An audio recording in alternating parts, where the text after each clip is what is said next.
అందరికీ నమస్కారం. ఇప్పుడే అందిన వార్త. సీఎంపై బాంబు దాడి, తీవ్ర గాయాలు, పరిస్థితి విషమం. ఈ విషయాలన్నీ తెలుసుకునే ముందు వీడియోని పూర్తిగా చూడండి. అప్పుడే మీకు పూర్తిగా అర్థమవుతుంది.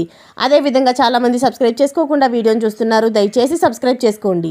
సబ్స్క్రైబ్ చేసుకోవడం వల్ల నేను చేసే ప్రతి వీడియో అప్డేట్ మీకు ముందుగానే నోటిఫికేషన్ రూపంలో వస్తుంది. అదేవిధంగా లైక్ చేయడం మర్చిపోతున్నారు. దయచేసి లైక్ చేయండి. లైక్ చేయడం వల్ల ఇటువంటి ఇంపార్టెంట్ ఇన్ఫర్మేషన్ చాలామందికి రీచ్ చేసిన వాళ్ళు అవుతాం. ఇక లేట్ చేయకుండా వీడియోలోకి వెళ్ళిపోదాం. ఢిల్లీలోని ప్రశాంత్ విహార్లో బాంబు పేలుడు సంభవించింది. మాజీ సీఎం అరవింద్ కేజ్రీవాల్ మీడియా సమావేశం నిర్వహిస్తుండగా ఈ ప్రమాదం చోటు చేసుకుంది. మంగళవారం ఉదయం ఈ బాంబు పేలుడు జరిగినట్లు తెలుస్తుంది. ఈ ప్రపంచంలో ఢిల్లీ నగర భద్రత లేని నగరంగా ఉందనే అంశంపై ఆయన మాట్లాడుతుండగా ఈ దాడి చేసుకోవడం గమనార్హం.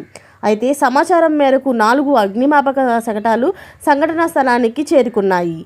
పేలుళ్లు జరిగిన ఈ చోట పోలీసులు తెల్లటి పౌడర్లు స్వాధీనం చేసుకున్నారు. ఈ బాంబు పేలుడు ఘటనలో ఓ వ్యక్తికి తీవ్ర గాయాలయ్యాయి. కొన్ని రోజుల క్రితం సిఆర్పిఎఫ్ స్కూల్ ఆవరణలో కూడా బాంబ్ బ్లాస్ట్ జరిగిన సంగతి తెలిసిందే. అప్పుడు కూడా పోలీసులు ఇలాంటిదే తెల్లటి పౌడర్ గుర్తించారు. అయితే ఈ పేలుడు వెనక కుట్రకోణం ఉందనే అనుమానాలు కూడా తలెత్తుతున్నాయి. సీసీటీవీ ఫుటేజ్ల ఆధారంగా పోలీసులు దర్యాప్తు చేస్తున్నారు. మరిన్ని లేటెస్ట్ అప్డేట్స్ కోసం ఛానల్ని సబ్స్క్రైబ్ చేసుకోండి. అలాగే పక్కనే ఉన్న గంట సింబల్ని క్లిక్ చేయడం మర్చిపోకండి. Thanks for watching friends.